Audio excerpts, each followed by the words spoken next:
Here, I'm at the Regina Thunder Clubhouse tonight. Great to be here. Spent a lot of time here back in the '80s when I played for the Rams, and then some time here when I coached with the Thunder as well a long time ago. So it's good to be back here. Coach McCauley just put a post out on social media. I think it was earlier today, just talking about some of the challenges that our post-secondary teams are going to be having this year. In particular, our local teams, the Thunder and the Rams, just with fundraising.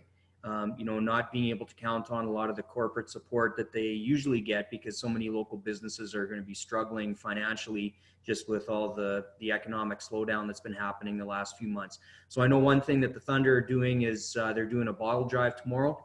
So I just want to encourage everybody, if you've got a couple of bags that you're a little scared to go to Sarcan because it might be lined up or whatever, just bring them by here, and I'm sure the Thunder would really appreciate every bit of support that you can get. Every little bit helps to our program, so we want to try and do that to help them out. As Coach Dave said, tonight's presentation should have something for all coaches, so it's not geared just for head coaches or coordinators or position coaches. There's something for everybody.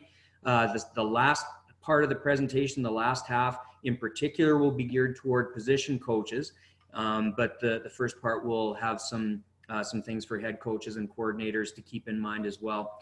And it will be something that I think you can apply in any context where you're working with people that you're trying to help them get better. So not just football, but any sport you're coaching. If you're a music teacher, if you're a school teacher, anything like that, I think these principles will really be helpful to you.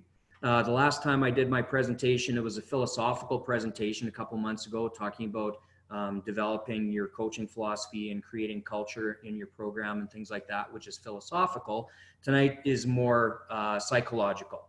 So it's more thinking about our psychology, like how we think and the way that we think, how it dictates and controls our behavior, and trying to get the most out of that. So thanks for joining me tonight, and we'll get into this. So this presentation tonight is partially based on one of the chapters that I wrote for the Coaching Canadian Football book a few years ago about maximizing player development. And I just keep learning and figuring out more and more things about this as I go along.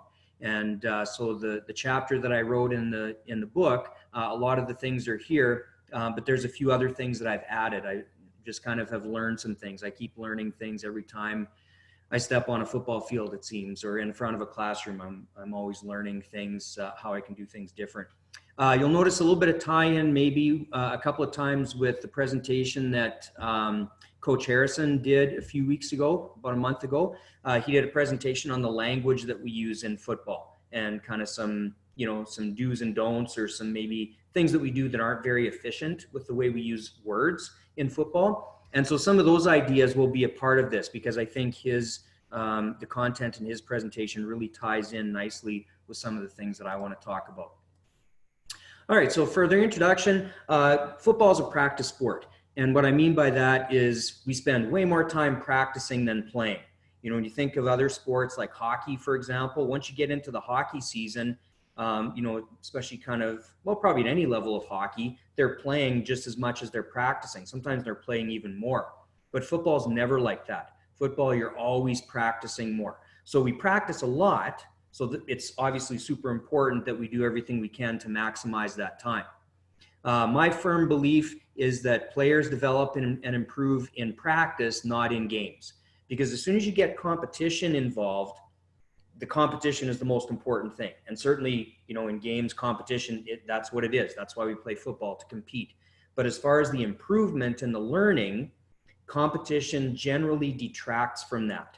So the focus on competition and winning, whether it's winning a game on Friday night or whether it's winning a one-on-one on Monday afternoon, if I'm focused on winning, my skill performance will diminish.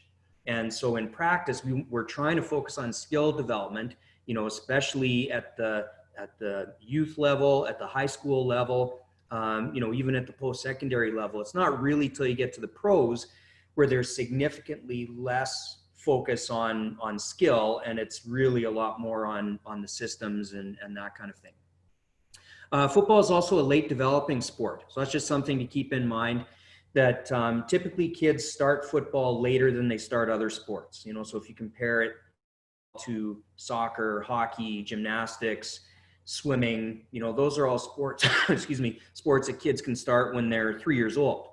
Basically as soon as they can run, they can do those sports. But football, they tend to not get into that until numerous years later.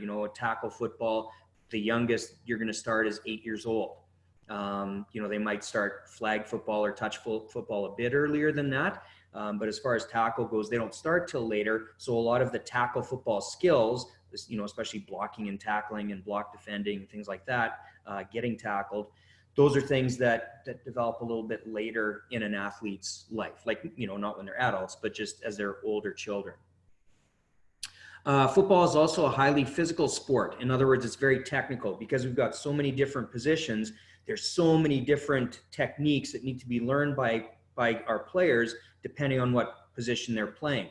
We all know playing a line position is completely different than playing a receiver or a quarterback position or something like that. So there's so much technical learning that has to be done. We really have to do a good job in practice in order to give the kids a chance to learn it. Football, we also talk about it being a highly mental sport. And it's true, like there's so much going on in our minds that we have to process as we're playing football and as we're learning the game and stuff like that.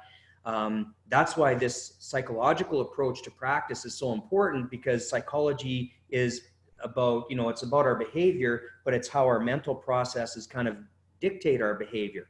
And so we really need, as coaches, really need to think about how are we kind of tying into the way our kids' minds work, the way they learn, the way they process information, kind of the level of development they're at. Like, younger kids, they are not at the same level of mental or cognitive functioning that we are as adults. They're at a more concrete, literal level. And so we need to make sure when we're working with them on their mental side that we're speaking in a way and treating them in a way that works for them. We're not talking a bunch of abstract terms that we can understand as mature adults. But them as young players, especially, again, I'm talking minor football in particular, we have to remember where their level of psychological development is. And football, of course, is a highly emotional sport as well. And I don't mean that you have to be really emotional, like high energy, rah type of emotion all the time, but you certainly have to have emotional control. So whether that emotional control is keeping yourself really even keeled and calm, or whether it's getting yourself jacked up for a third and goal play or whatever, on the half-yard line, your emotions have to fit the circumstance and they have to fit your responsibility. So we have to practice that. Like, we can't just expect kids to show up on game day and know what kind of emotional approach to have to different situations in the game. So we have to teach them that, but then we also have to manage their emotions, because we can't get them operating on high physical, mental, and emotional levels all the time, every minute of practice. It's just not possible.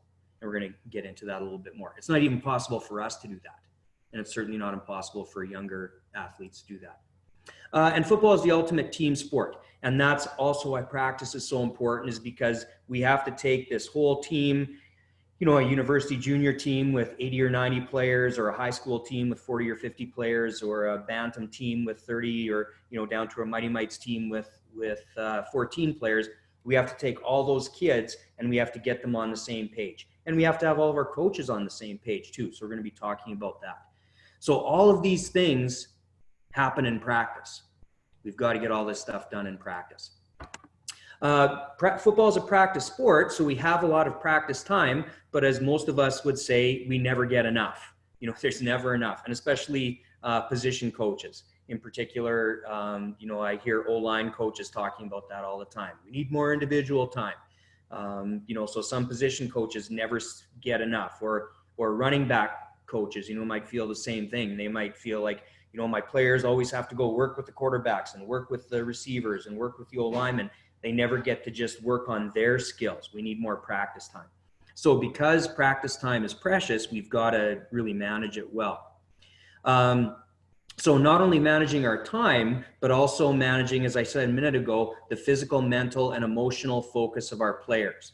So they can't be 100% going 100% physical energy, 100% mental energy, and 100% emotional energy every minute of practice. They just can't. That is not possible. It's not possible for them. They need breaks.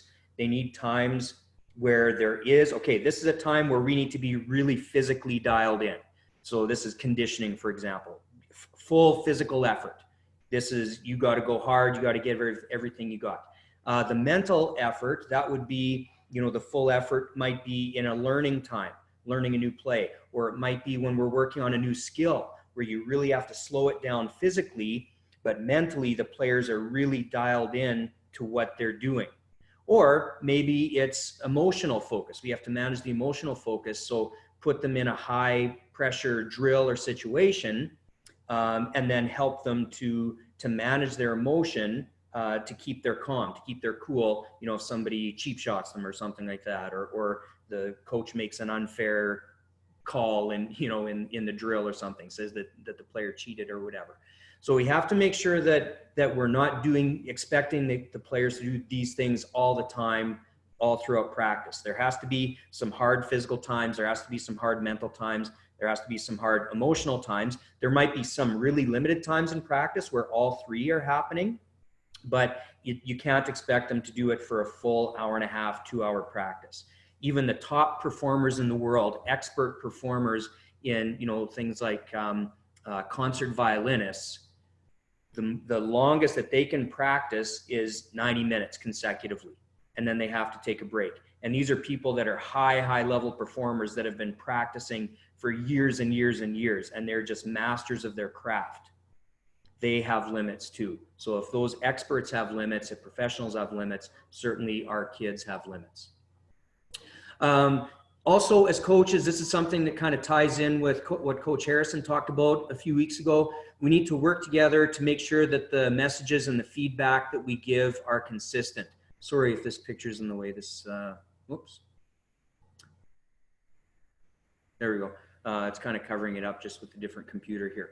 So anyway, using the same language, the same terminology, talking, bringing the same messages to the kids, not contradicting each other and stuff like that. Anytime we confuse the kids with different messages or contradicting other coaches, we're stepping in the way of learning, because then there's that little bit of confusion in the kids' minds, or there's that little bit of lack of faith in you, in what you're saying, or lack of faith in what another coach is saying, and then that will inhibit their learning as well. So we don't want to do that.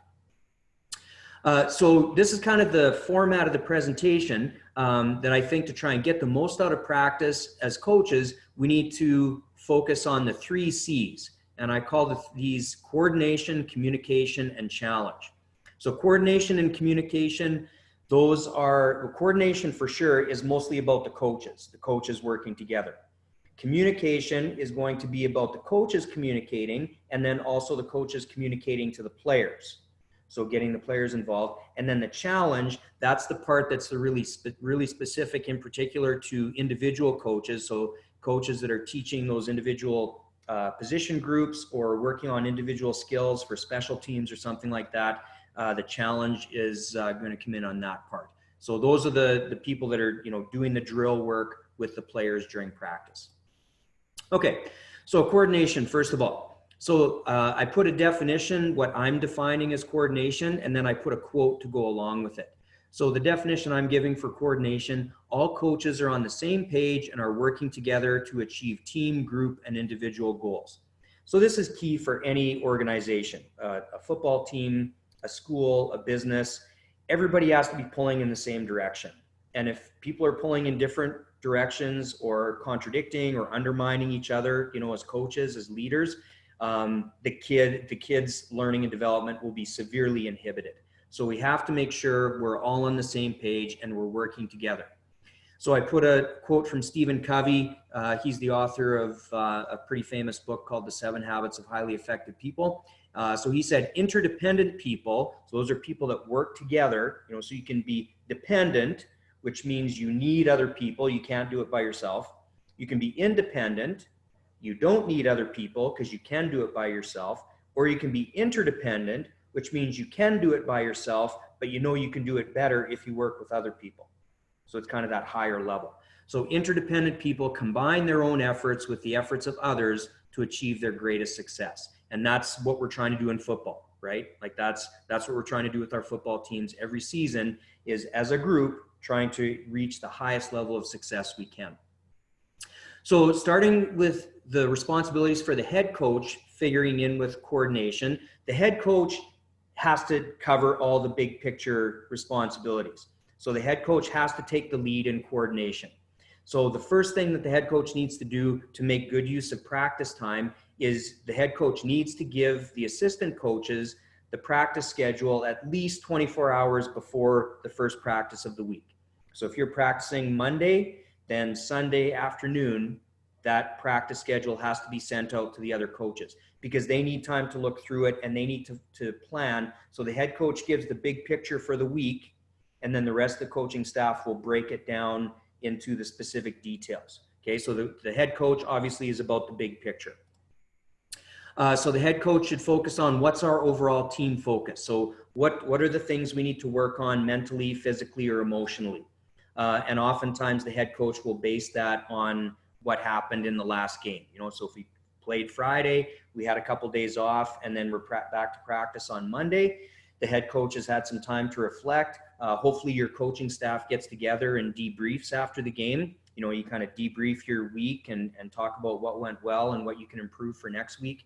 All my years when I coached at Campbell, that was one of my favorite things with the coaches was to go out, go to Bonzini's after the game and have a burger and have something to eat and talk about the game. What went well? What do we need to do better? What changes do we want to make and all that kind of stuff. So those conversations help the head coach to set the overall team focus. And the head coach might come up with a specific theme or challenge for the week. Again, to give the players and the coaches something to focus on. You know, maybe it's a challenge to be tougher. You know, we can't be getting pushed around. We need to be more competitive and digging in and not being so willing to get moved when somebody's trying to move us, or tackled when somebody's trying to tackle us. You know, that was a problem in this game, so let's make that a theme for this week. Also, the head coach is in charge of kind of the overall game plan, the general game plan, offensively, defensively, and special teams. So, you know, are there any things we need to put in? You know, so maybe looking back at last game, hey, it was our first game of the season, and we realized, you know, we did not spend any time practicing our short yardage offense or defense. So the head coach might say to the O&D coordinators, hey, you guys need to spend time this week focusing on short yardage situations, goal line, third and short, that kind of stuff. That's something we need to do. Or special teams, man, we had a bad snap and on our punt cover, and the kids didn't know what to do. Okay, so we need our special teams coordinator. You have to put in our fire rules. What's going to happen if we have a bad snap?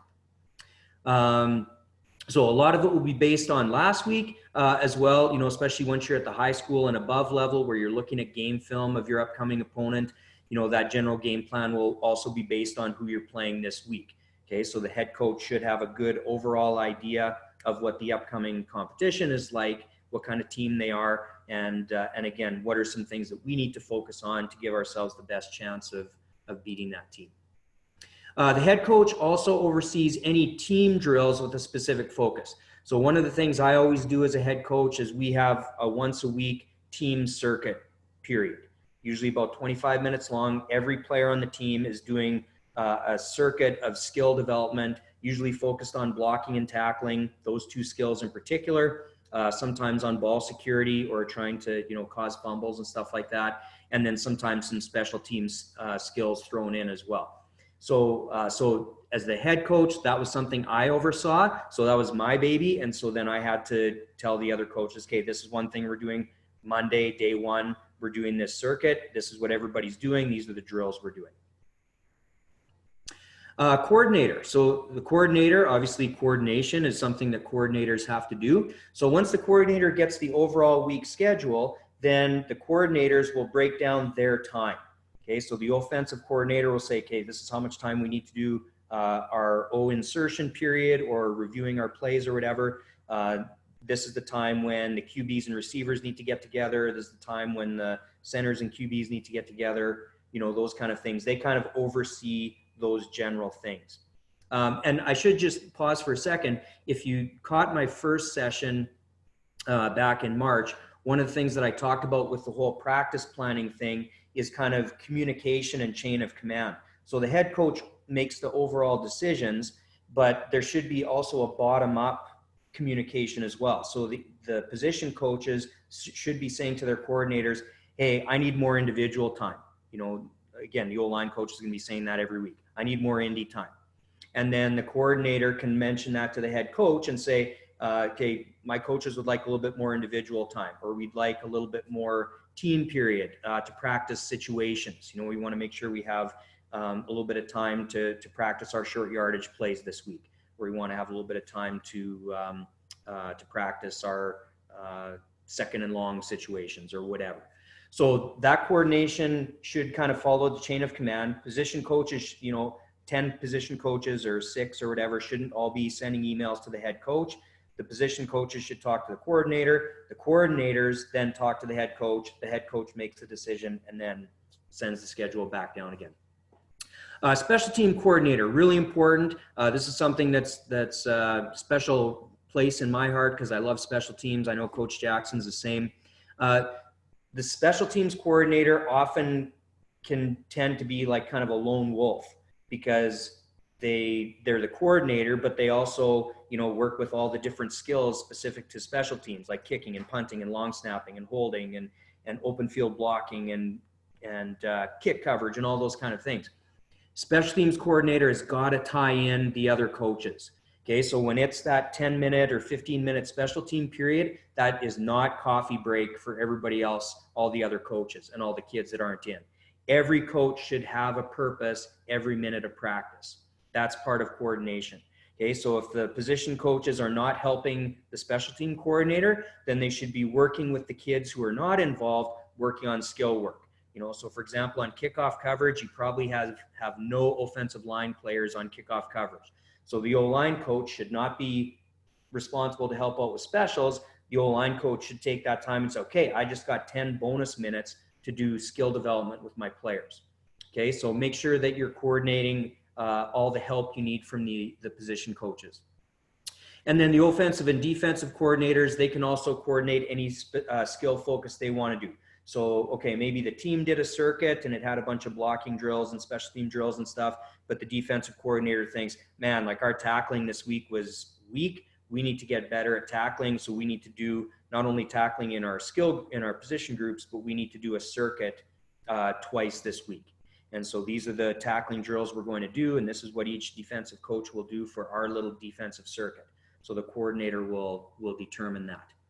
And then also the coordinator should give the position coaches some input on what they want them to work on for the individual skill group development. So if the offense is putting a little counter play in that has a trap block from an offensive lineman, okay, offense coordinator has to talk to the O-line coach and say, coach, make sure you're working on trap blocks because we need to put in our counter play and the players need to know how to do a trap block. And then position coaches. So position coaches also have to do some coordination. So they now have exactly how much time they get all week, how much time Monday, Tuesday, Wednesday, Thursday, maybe not much Thursday if it's pregame practice. And so they need to figure out, okay, what am I doing in my positional period? And this one also goes, I have why in capital letters, and people that know me know that that's my big thing. Everybody has to understand why we're doing things. That's a big part of getting the most out of people in practice is if everybody knows why we're doing it. So position coaches should never be doing drills just for the sake of doing drills, just to kill 15 minutes or whatever individual period you have. Every drill should have a purpose. It might be a drill you do all the time because you can never do it enough. You know, you always need to keep doing it, but it should always have a purpose. It should never be just a random, you know, a lot of the coaches doing these presentations have talked about their drill books and inventories and stuff like that. It shouldn't be just like a buffet where I just take a plate and say, okay, I'll take one drill of column 1 and one column 2, one column 3, and that's my day. Well, pick drills that fit what you need to work on, what your players need to work on, what plays you're working on that week, what you need to do to prepare for your upcoming opponent or improve from the previous opponent. Everything should have a why. So some of those drills would be everyday drills. So, for example, D-line players can probably never do enough get-offs. Probably a D-line get-off, reacting to the snap of the ball, not voice or any other distraction or whatever. That's probably something that D-line should work on every single day. Just a simple everyday drill. So some drills you'll do because players can never get good enough at them. You always want to keep challenging them with improvement. Then, of course, you want to do drills for positional skill improvement. So looking back on last week, what did we struggle at? Okay, let's make sure, especially early in the week, let's do some drills that work on the things we need to get better on. And then what new skills or techniques do we need to introduce for the new things we're doing? So like I said a minute ago with the trap blocking for the O-line, okay, we haven't done that yet. We didn't do it in training camp. And now we want to put this play in week 2 of our regular season. Okay, now we need to make sure we carve out time early in the week to introduce the skill and then give the players time throughout the week to practice the skill, because we want to run that counter this week. And so we need to make sure the players are well repped so that they can run that play. And then the other thing that position coaches need to do, again, this is one of my pet peeves, is coaches that are standing on the field not doing anything. Coaches should always have a role. And as a head coach, that's ultimately my responsibility. So I need to make sure that at every period of the practice, all of the assistant coaches know exactly what's expected of them. They're either leading something or they're supporting the coach that's leading and supporting the players that are practicing. There should never be a time where coaches are gathered and yucking it up and spitting sunflower seeds and that kind of thing. They need to be engaged in practice. We wouldn't accept that out of kids, so we shouldn't accept that out of our peers on the coaching staff. And so the position coach has the responsibility. If you don't know what you're supposed to be doing right now, ask. So if you feel kind of useless during the defense, you're the DB coach and you feel kind of useless in the defensive installation period, you don't know what you should be doing, ask the DC. Coach, what do you want me to do? Do you want me, kind of whispering to the kids, giving them some extra detail as you're explaining stuff to the D line that doesn't really relate to them? Or, just ask the question, what do you want me to do? Okay, so that's coordination. Now we get into communication. Now, Coach, can I just pause you right there before we move on? Yes. I really like how you've laid out everything from, you talked about the chain of command and communicating with the staff top to bottom. There's a question in the chat asking about influence. So how much influence do you give both position coaches and the coordinators into practice planning? Okay, and I like how you've laid it out already, but maybe talk a little bit about, taking in a veteran coach versus a young coach and how you kind of deal with that aspect. Yeah, I think, sometimes you could look at it and say, okay, well, this guy's been with me for 20 years. So when he says something like, yeah, it's gospel, like I'll do what he asked me to do, the coordinator or whatever, or this young coach just started with me this year. We don't have much of a relationship, so I'm not really going to consider their opinion. I think that'll kind of get with the concept of coordination. I think every idea has to be analyzed on its own merit. So it doesn't matter if it comes from that experienced good friend of mine, assistant coach or coordinator or whatever. Just because they say it doesn't mean it's a good idea.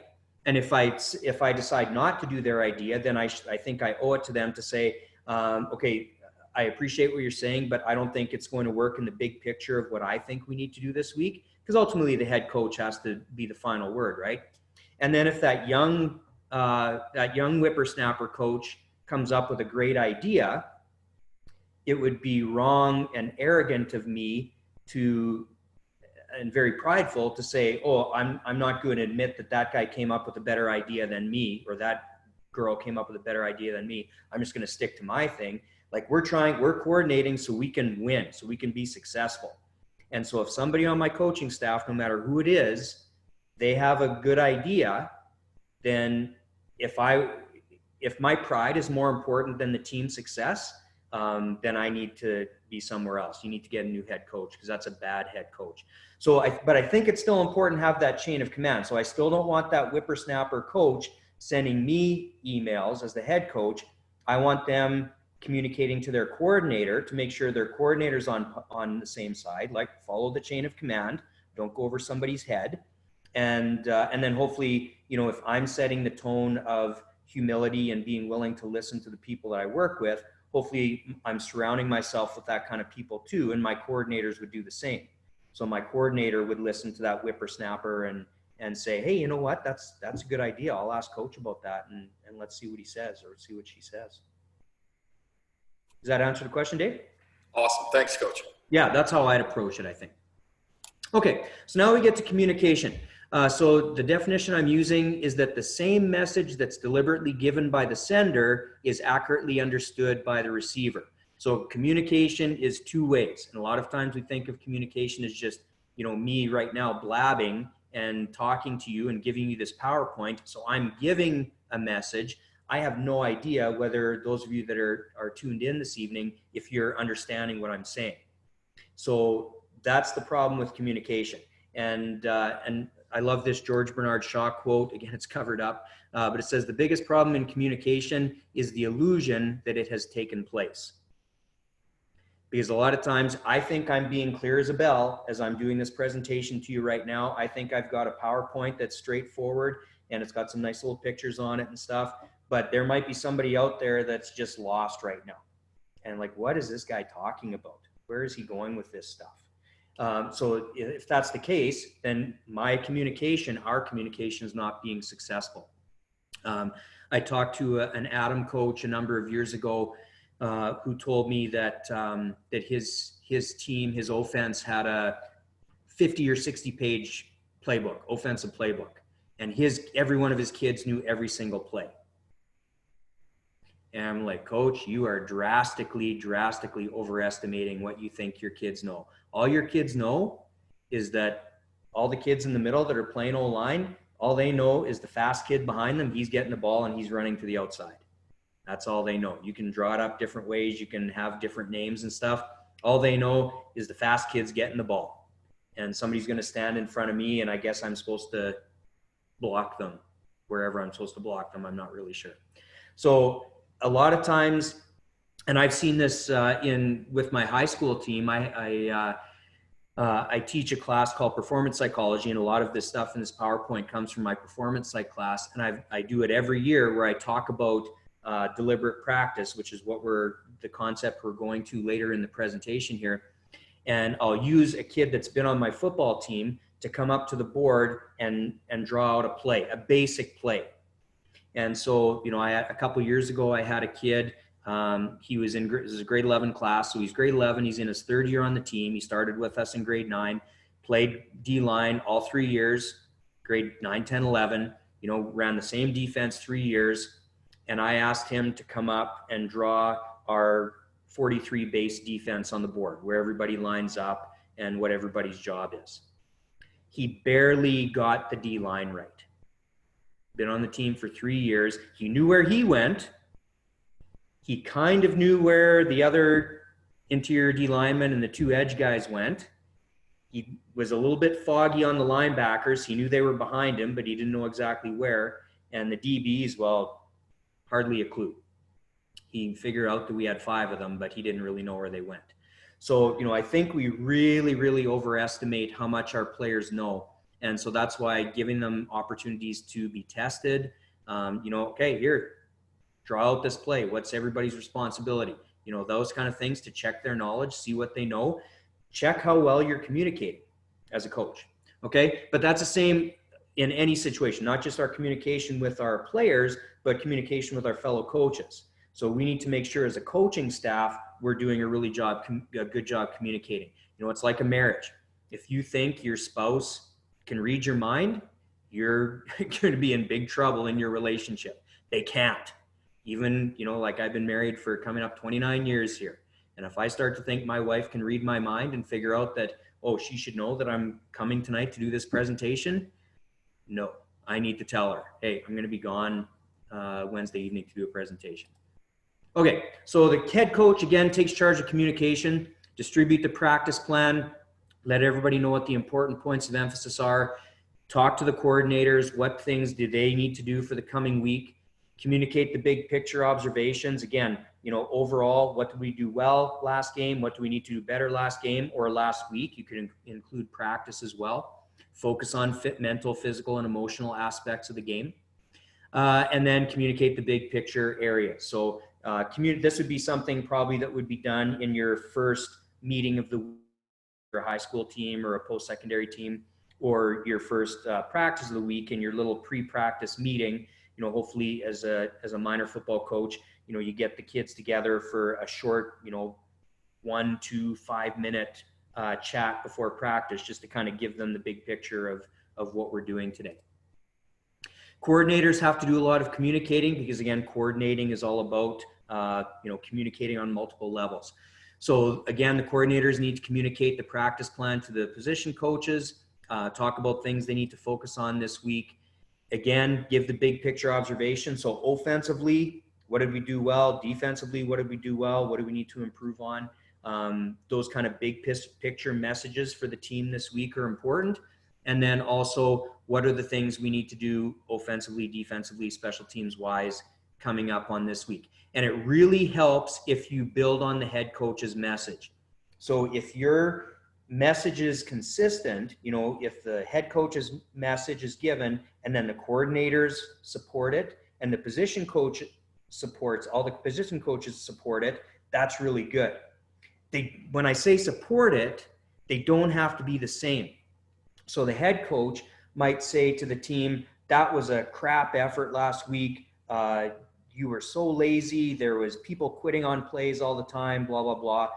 By the time you get to the DB coach, the DB coach said, head coach was pretty disappointed in the team's effort. But I'll tell you what, I looked at the game film and the pursuit I saw, I saw some other people on the team quitting, but I saw some of you pursuing like crazy. You weren't giving up on the play.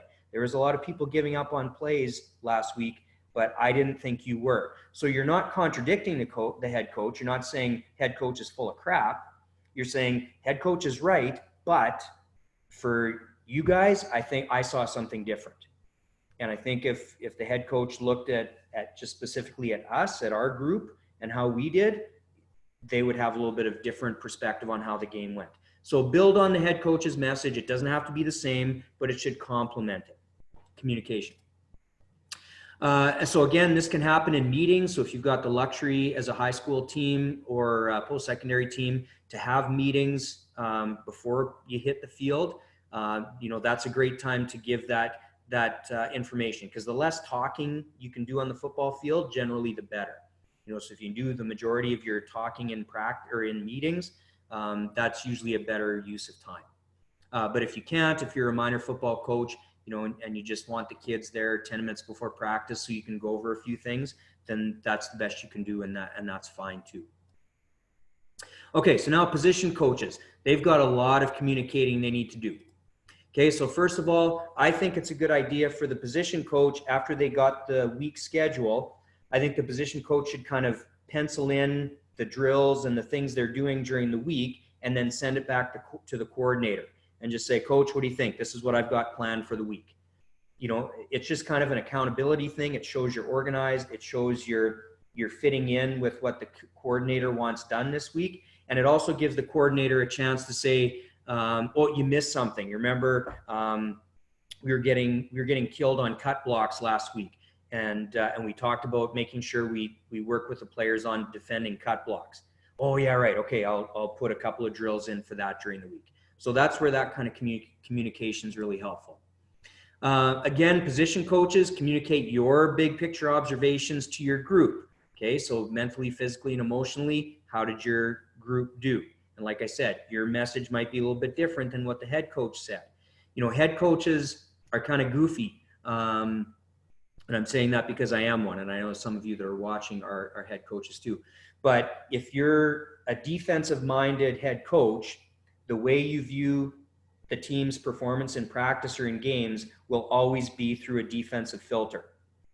So if you have a practice, let's say, where the offense just lights it up, they're making good yards in team period. You know, they're connecting on their passes, they're making their great blocks, they're getting their first downs and stuff like that. You know, you might be mad at the end of practice. That was a crappy practice, you know, because the defense didn't do well. And all the offensive kids are going, wait a minute, like, we played great. We practiced great today. And the offensive coaches might be thinking the same thing. Like, why are you yelling at the team? Like, this is the best practice the O-line's had. This is the best practice our quarterbacks had all season. Everything was sharp. You know, so as head coaches, we have to remember that. And then as coordinators and position coaches, you sometimes have to keep that in mind too, that your head coach might be prejudiced in some way. And which is why, like, in my recent years of being a head coach, I have not been an offensive or defensive coordinator. Even though I'm more a defensive minded person, and I still have to fight that prejudicial viewpoint I have, the bias toward defense.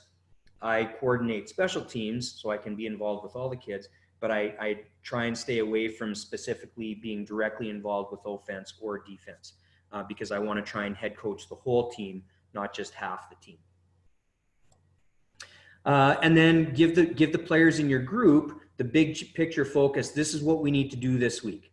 Okay, so let's say, okay, with our receivers. So the receiver coach might say, you know what, you guys, we had 4 drop passes in that game, catchable balls in our hand, and we dropped them. We have got to concentrate on catching the ball. Doesn't matter what you do after the catch if you don't catch the ball. So we're going to work on drills this week, and I'm going to demand your focus, your mental focus on catching the ball, seeing it into your hands and tucking it away so we can make sure we catch balls and we don't drop. Okay, so there you're giving kind of the big picture challenge to your group, so they already have an idea. Okay, I need to work on catching the ball. That's what coach just said. That's why I'm here today. I need to work on catching the ball. More from the position coaches. Here, this is, I think, super important and almost never gets done. Players want to know how they're doing. And I think as coaches, we do a terrible job communicating individually with players. I think we do a good job giving the shotgun approach, you know, making general comments about the team or the offense or the defense or the specials or the linebackers or the running backs. But how often do we have like a 1 or 2 minute conversation with every single kid and say, hey, last week you did an awesome job at this. You improved a lot. Your performance in the game, you know, you were pushing people around, whatever. Focus on something they did well. One thing, just one thing. Every kid had to have done one thing good last week, whether it's in game or practice. Maybe they're terrible. Maybe they have no skill, no athletic ability, but they just work their butt off. Okay, that's mental. They're making that decision to give their best effort.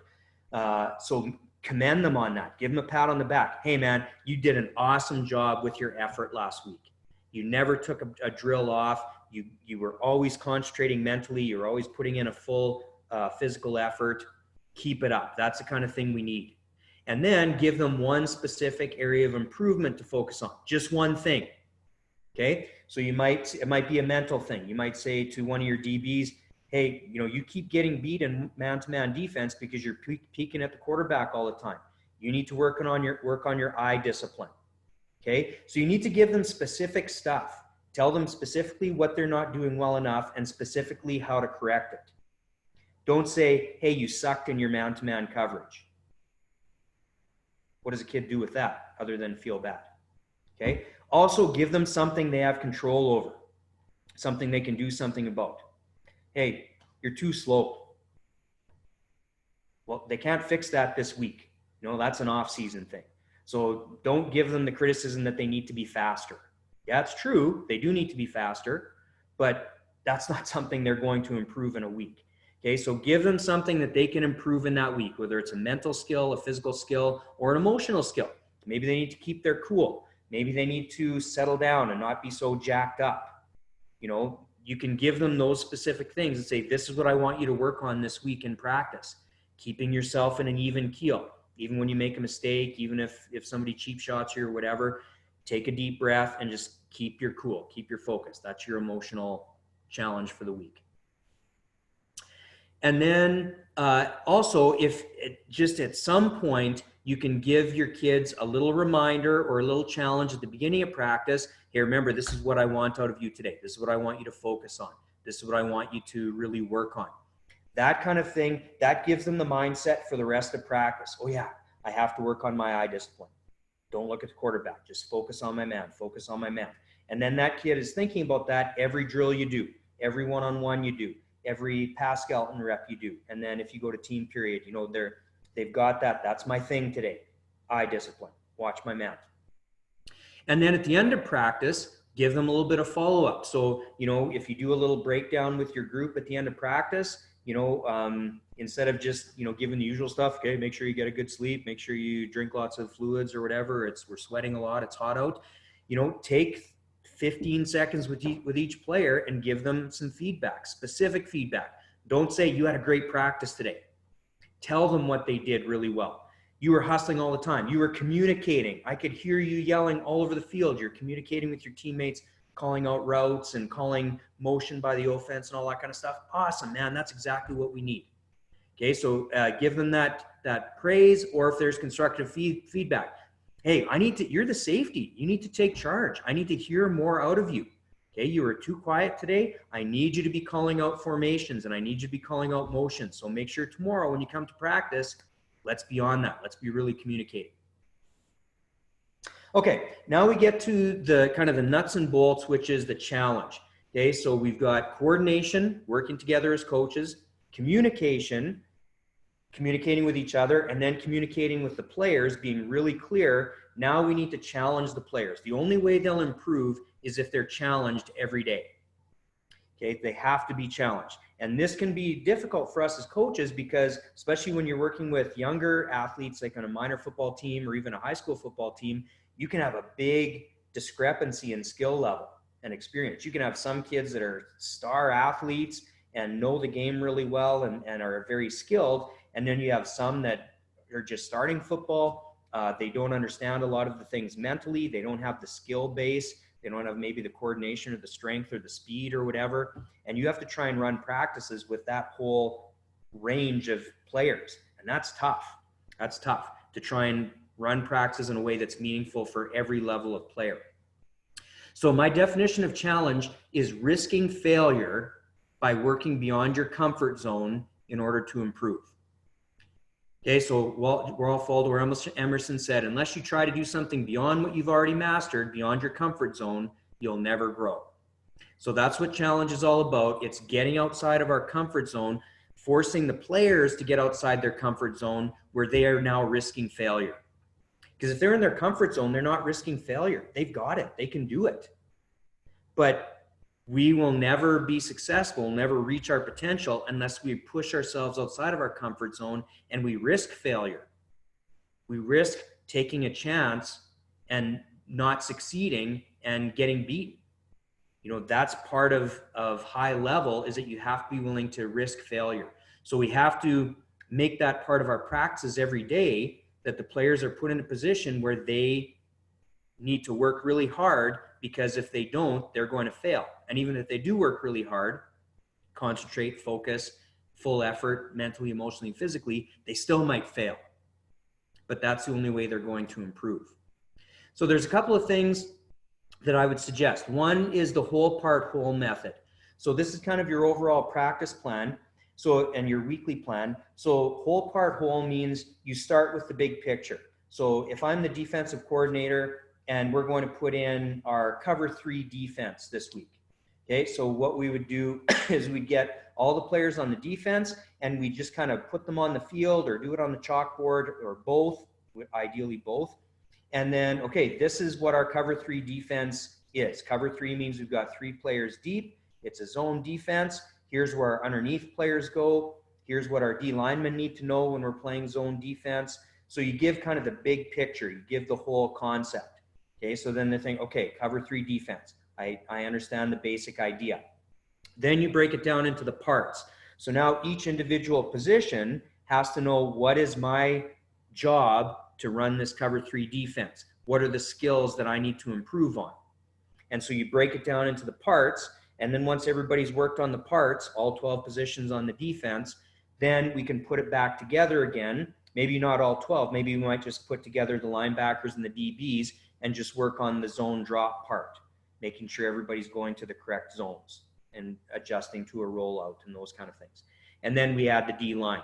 So you start with the big picture to give them a mental concept, break it down into parts to work on the physical side and the reactions, the mental part, and then put it all together. Once everybody understands their role, then they can understand how my job relates to everybody around me, how my job relates to the guy in front of me, beside me, behind me. Another thing I would suggest, so this is where this whole last part comes from. Anders Ericsson is one of the world's leading experts on master performance, expert performance. So he studies people from all different disciplines, musicians and athletes and people that memorize random series of numbers and all these different things. And he's researched over decades how people become great at things. So if you've ever heard of the 10,000 hour rule or the 10-year rule, that comes from Anders Ericsson's research, but that's not Anders Ericsson's idea. He says there's no such thing as a 10,000 hour rule or a 10-year rule. He says it takes a long time of deliberate practice for somebody to become an expert at something. And it's around 10 years or around 10,000 hours. Okay, so the first thing that we need to understand, again, this is kind of a biological term, homeostasis. Homeostasis is the tendency of a creature to act in a way that maintains its own stability. I like being comfortable. That's basically what homeostasis is. Every organization that is alive, a plant, an animal, a human being, wants to be stable, wants to be in a good, comfortable situation in life. Okay, so that's a biological fact. But when a creature is stressed beyond homeostasis, so when pushed out of the comfort zone, the creature will naturally respond by changing in order to reestablish homeostasis. So if I like this little environment and I'm very comfortable, but then I'm pushed outside of it, I will adjust to feel comfortable in that environment. Okay, so for example, speaking in front of groups of people. If I'm scared of speaking in front of groups of people, if I start by speaking to one person, in a job interview or something, okay, once I've done that for a while, it's uncomfortable. Once I've done it, I've been stressed. I start to adjust and okay, this isn't so bad.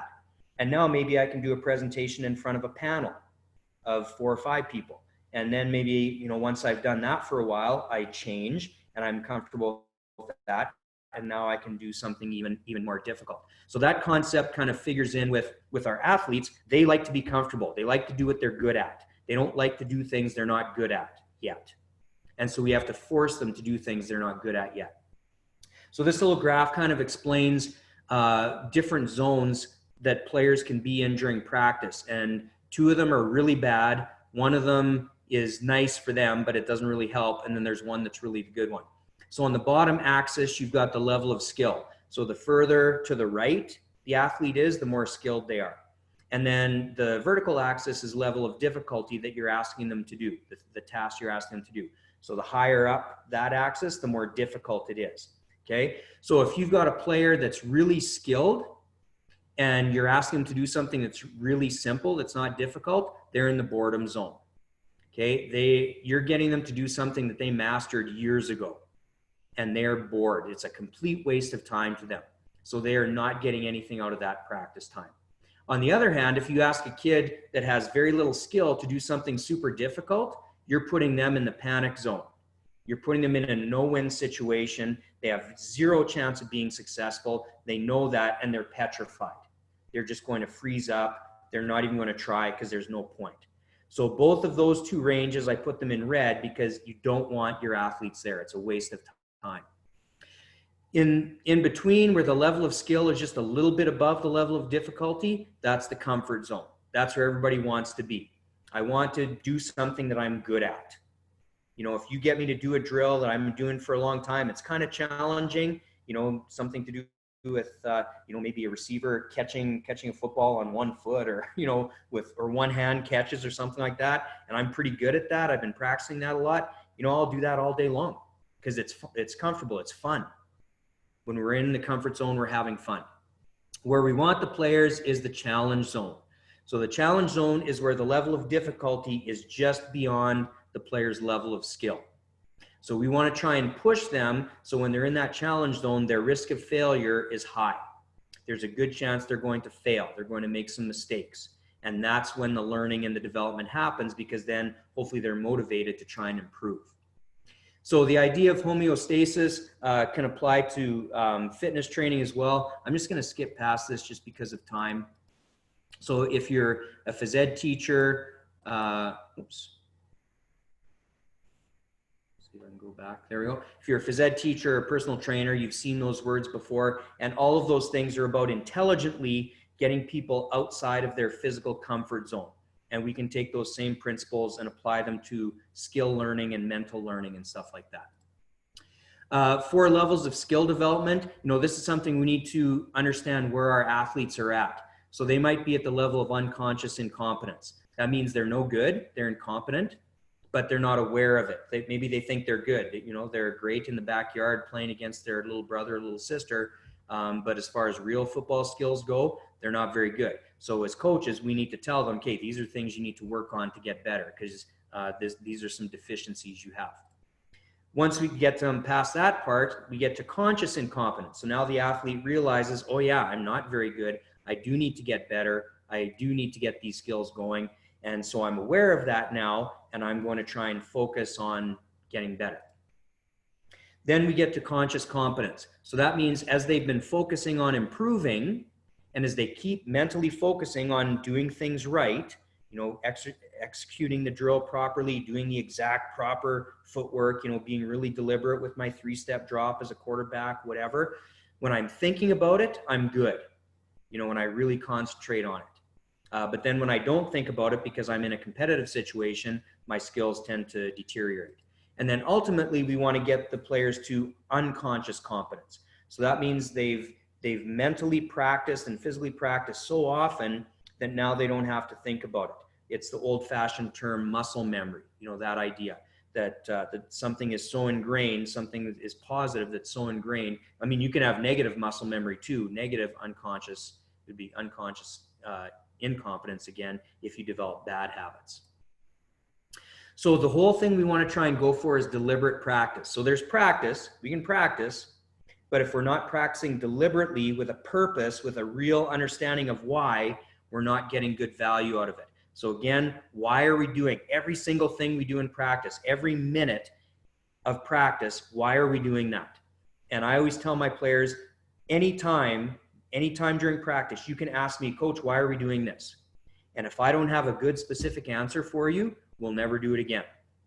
Okay, so as coaches, we should be willing to put ourselves into that scrutiny that we can always tell our players and our coaches, this is exactly why I'm doing what I'm doing. I'm not doing barrel of monkeys drill because I saw it watching Remember the Titans or something like that. And, oh, that looks like a cool drill. But how's that making us better football players? It's not. And key to deliberate practice is players need great coaching. And this is primarily the position coach. This is the value, the importance, the crucial role of the position coach is to deliver deliberate practice. So the opposite of deliberate practice, there's some other types of practice that we often get into or that players often get into that's not very effective. One would be naive practice. I have no idea why we're doing this. A player might be naive about it. I don't know why we're doing these drills. It doesn't make sense to me. Or maybe a coach might even, a position coach might be saying, I don't know why we're doing this stuff in practice. Nobody's explained it to me. It doesn't make sense. If that's the case, nobody's getting value out of practice, even though you might be working hard. Autopilot practice is no good. That's where people's brains are absent. Their bodies are there. They're going through the motions, but they're not mentally engaged. And if it's not challenging, pretty good chance they'll go on autopilot. Hard not smart practice is ineffective. So you can be working your butt off and the kids are sweating and puking and huffing and puffing and all that kind of stuff, but they might not be learning a thing. They're just working super hard. That's not a good use of time. Unmotivated practice is when the players don't care, or could be the coaches don't care also. So there's got to be some challenge involved. I'm not going to use the word fun because fun implies kind of fun and games. Practice should not be fun and games, but there should be some challenge, and most people do sports because they like challenge. Orphan practice is also no good. I cannot understand coaches who go onto a field and never say a word. They just leave their players to do drills and stuff, and the kids never get any feedback. They're just on their own. They're orphans. So that's no good. Sloppy practice, where poor performance is tolerated, nothing is ever corrected. I'm not talking about mistakes. I'm talking about just lackadaisical effort. And that's a terrible way to practice, because you're practicing bad habits, and then those bad habits will be amplified in the game. And then if the kids are in the boredom zone, the panic zone, or the comfort zone, that's also not good practice. So to have deliberate practice, there's a whole bunch of characteristics of deliberate practice. I'll try and go through quickly. So the first thing you need to give the players is a clear mental representation. What exactly does this look like? Okay, so that, like, the whole part whole method is part of giving a clear mental representation. If you're teaching a skill, you might want to you might need to demonstrate as the coach. You could maybe demonstrate the skill if you're in good shape. Maybe you've got a really good athlete that's mastered it, or that's really good. You could get them to demonstrate. We all have phones and tablets. Maybe you can bring your phone or your tablet out and show a little video. Here's a pro athlete, or here's a really good athlete doing this skill or doing this drill. Give them the big picture. This is what it should look like, so they know what they're trying to achieve. If they don't know what they're trying to achieve, it's really hard to improve. Ignition, that just means motivation. They need some kind of a challenge, some kind of a motivation to improve. Hopefully that's intrinsic. They just have the desire to be better. Sometimes you might need to give them that motivation. They need a purpose. Okay, we're learning this skill because we need to run our counter this week, and to run the counter, we need to be able to do our trap block. So that's why we're doing this drill. Oh, okay, I got it, coach. Now it makes sense. Not just a random drill. I need to do this in the counterplay, or a goal or objective. And then all of our drills are designed to achieve the goal or achieve the purpose, and fit in with whatever the context is. Okay, so everyday drills can still fit into that. Having your drill book, picking drills specifically out of your drill book that fit exactly what you need to work on, whatever your objective is for the players, that's all good. With your drill book, my recommendation to coaches all the time is you don't need to have 30 different drills. You need to have like 6 drills that have 5 different levels of difficulty to them. So you can have that basic, what a lot of people call the Barato drill, the Barato tackling drill, for example. I would call that an angle tackling drill. Okay, so the simple basic drill is, the players lined up with the bag in between, and we're going to tell the offensive player, you either go right or you go left. So we're going to slow it down, and everybody knows what's going on. And then we can add levels of difficulty to that same drill. Okay, today we're going to do angle tackle drill, but we're not going to tell the offensive player which way to go. They can go whichever way they want. And then we're going to add some more things. We're going to add a blocker in front of it. So you have to get rid of the blocker, then come in and do your angle tackle. So we can take one drill and have layers to it, and that speeds up our coaching, so the kids don't have to relearn a new drill every day. And again, like Coach Harrison talked about, just like giving plays meaningful names, give your drills meaningful names. So like the Barato drill, that's kind of a random name. It means something to us old coaches, because we know Steve Barato did that drill at a coach's clinic in 1991. But for the kids, they don't know what's Barato. Is that like some kind of Italian food or something? But angle tackle, okay, angle tackle drill, I know what an angle tackle is. Your deliberate practice is designed by an expert. So you're the expert. You need to become an expert in your position area skills. Now, Coach, you kind of just touched on it right there, talking about the progression of drills. But the question in the chat is, how much consistency in practice drills and periods do you use? And more specifically, is there a sweet spot between too much difference and being the same all the time? Absolutely. And that's something, it's one of my bullet points coming up a little bit later. Yeah, there's the 2 extremes, right? There's the one extreme of routine, doing the same thing all the time. It's very efficient, but it becomes very routine and boring, and the kids are not challenged. And if you're doing something new every day all the time, you're spending half of your time teaching the new thing the kids aren't practicing. There's some nice challenge to it. There's some variety, which is cool. And so, yeah, so I think you need to find you'll never find it. There's no right answer. But yeah, you just need to try and work hard to find that balance that works best for you as a coach and for your players, that balance between routine and the balance between variety and new things, and just try and match them up as well as you can. You know, those everyday drills, they're everyday drills. So there are going to be routine, and maybe that part's okay, but then don't just do everyday drills every day.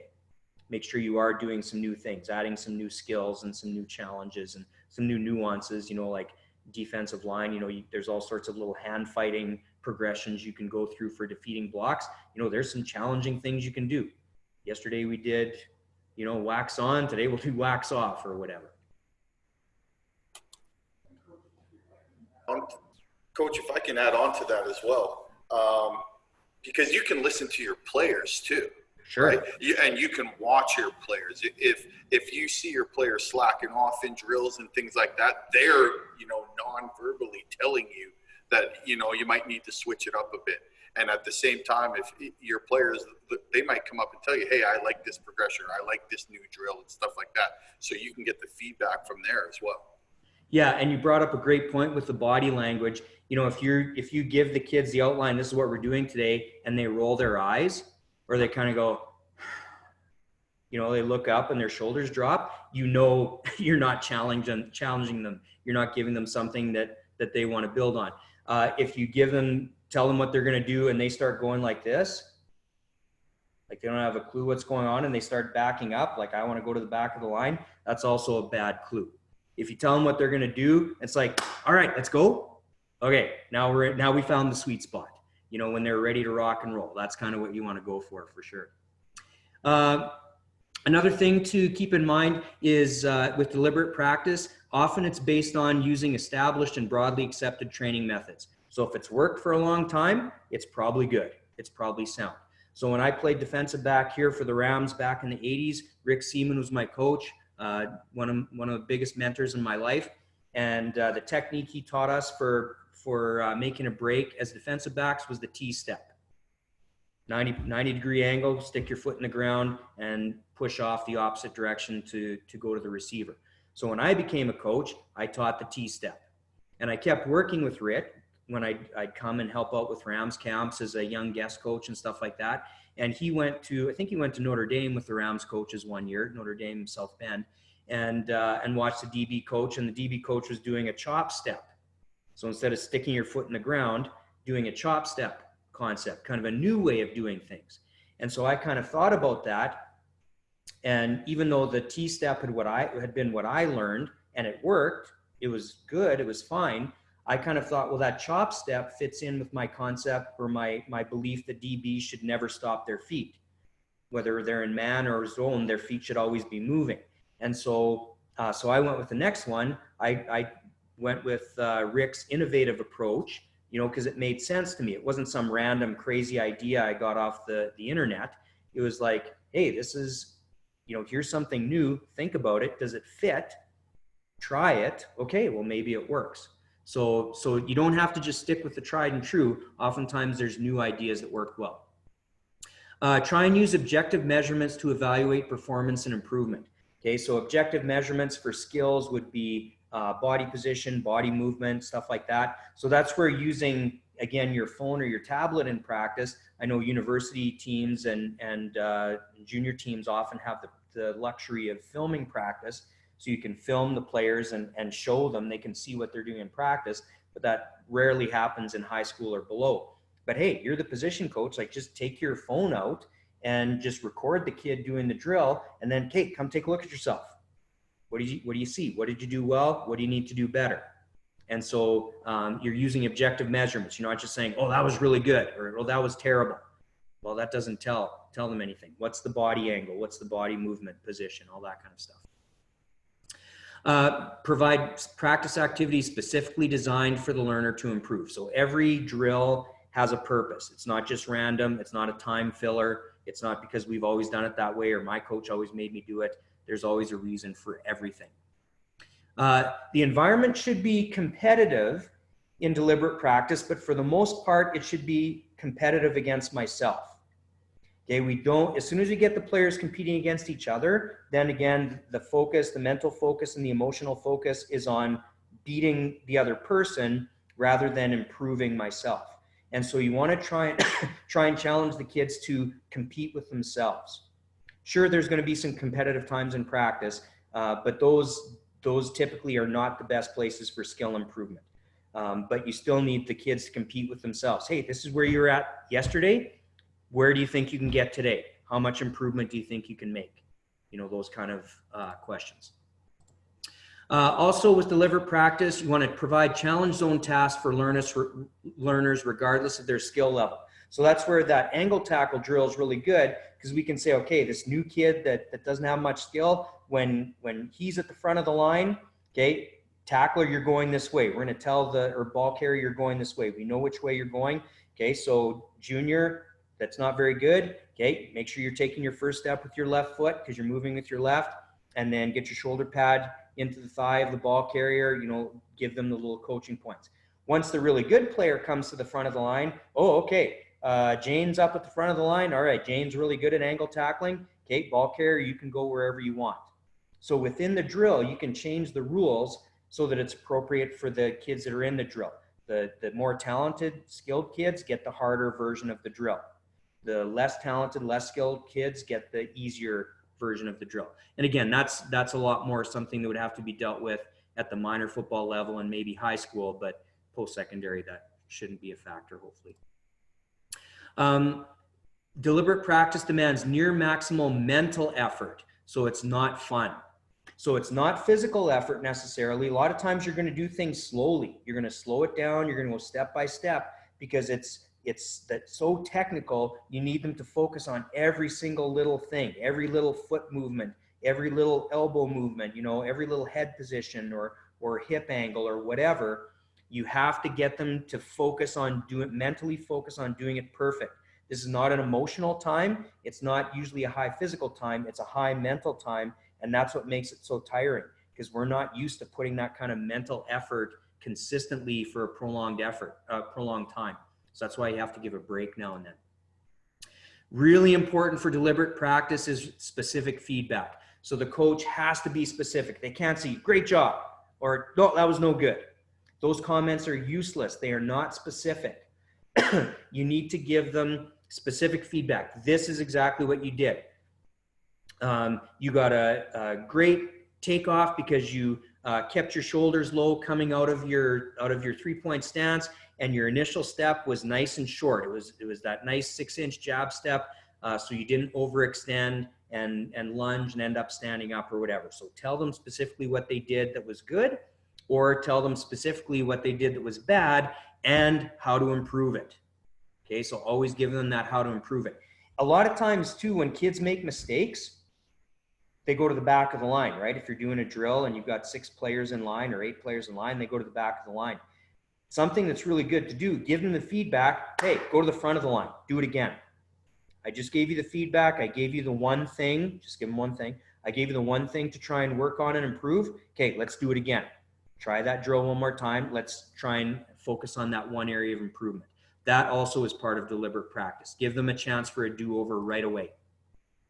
The other thing that's really important is focus on the skill demonstration process. So the process of developing the skill and executing the skill, not the result or the outcome.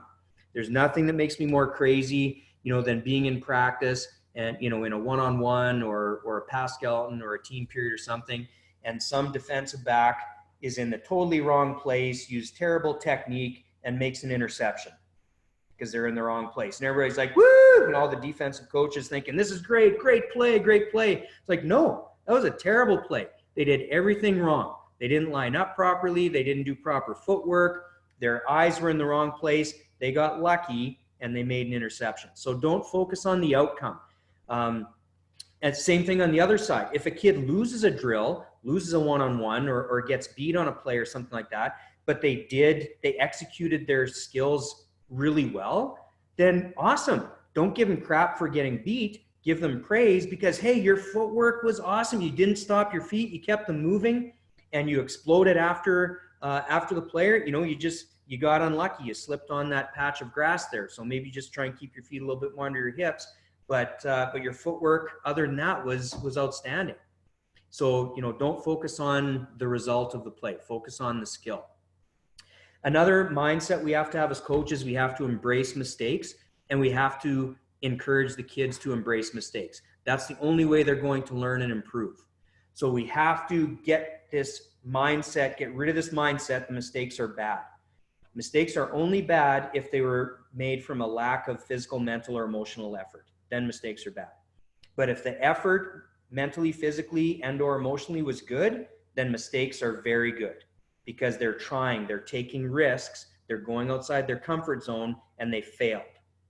It didn't work out for them. That's a learning opportunity. That's a challenge for them to improve. So don't give them crap for making mistakes unless they made the mistake for lack of effort. Give them praise for making the mistake, for trying, and for doing things right, some things right, and then help them to correct whatever they need to improve on. Mistakes are our friends. And then beyond individual periods, so that's all your individual coach time. Deliberate practice can still happen outside of individual time, but primarily it's the individual skill period and your circuits, if you do any skill circuits and stuff like that. So one-on-ones are still a pretty good time for deliberate practice, because it's competitive. So once the competitive part comes in, the skill performance is going to go down.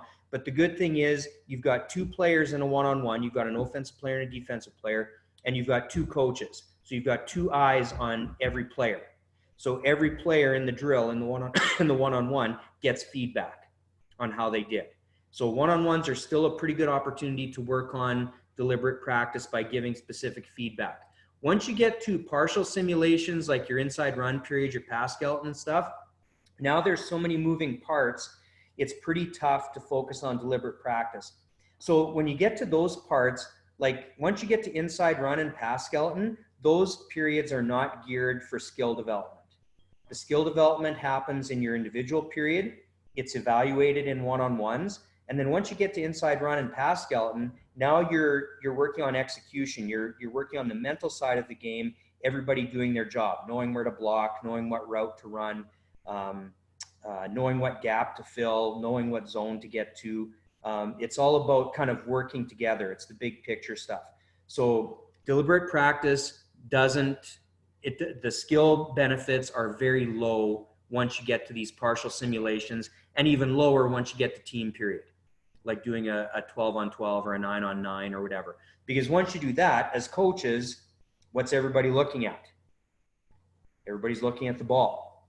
Okay, so if you're following the ball, you're not seeing what the backside wide receiver is doing if they're going and trying to block the halfback or whatever.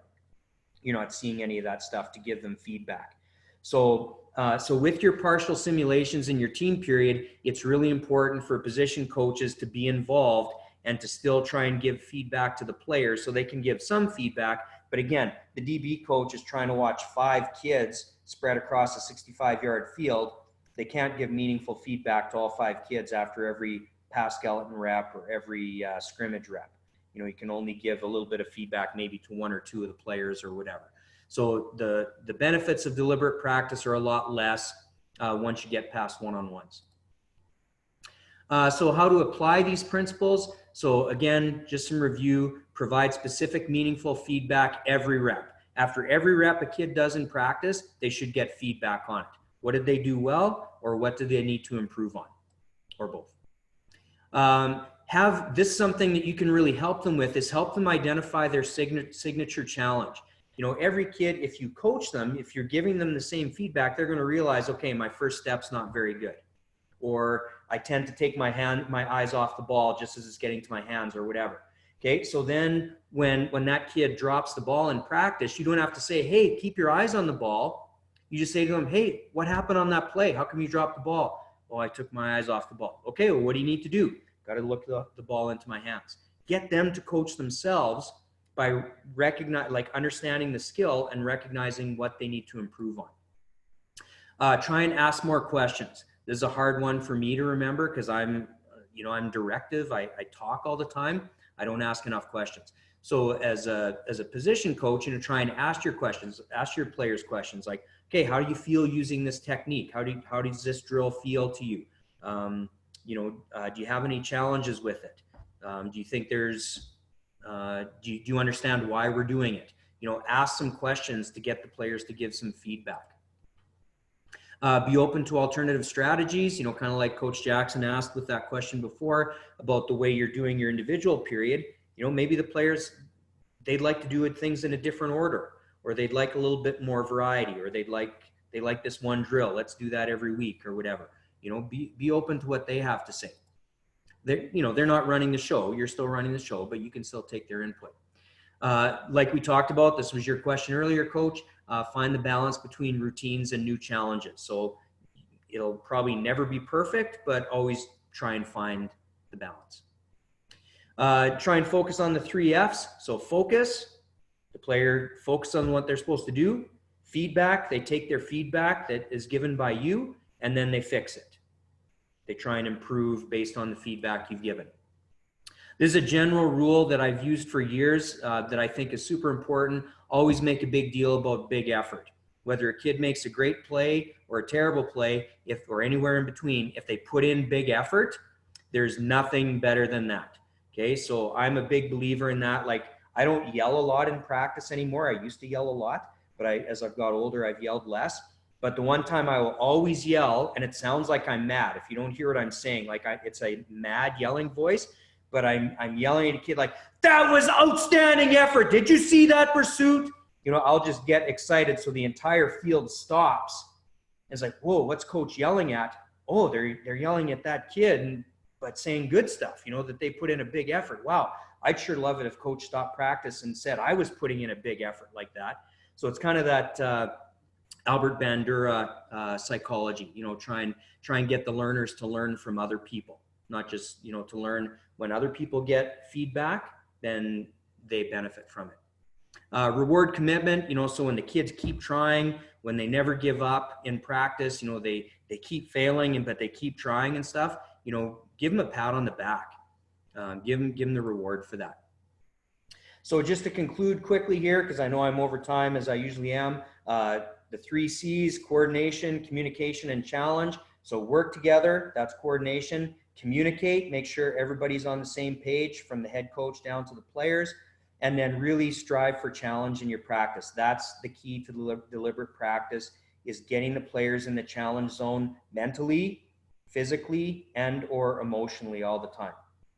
So then I kept my C words out on there. So questions, anybody have any questions they want to throw in after I machine gunned you for the last hour and 20 minutes? That's been real great, Coach. I especially enjoyed the challenge part, right? Because that goes into what we're talking about this off season, about confidence and competition and different things like that. And specifically when you said competing with yourself and finding the challenge in that. So that's going to about do it for tonight. So again, I want to thank you for coming on. Really appreciate it. Just like Coach Hall last night and Coach Hall tonight. This is the second time you guys have shared your time with us, and it goes noticed, right? It goes noticed by the people in the communities. So next week we'll be back. It'll be a Tuesday and a Thursday. So we'll have Coach Gates, who's we're heading out east again into Ontario. It'll be Coach Gates, who is the Coach Richard, actually, who is the offensive coordinator at Western. And then Coach Grant, Corey Grant, who is the offensive coordinator at McMaster. He'll be on with us on Thursday. So a couple of offensive sessions out there for you offensive coaches. But Coach Hall, thanks again. Really appreciate your time. And it's always good listening and learning from you, sir. My pleasure. Thanks again for having me on, Dave. And thanks for all the work you're doing to make this stuff happen. It's awesome, buddy.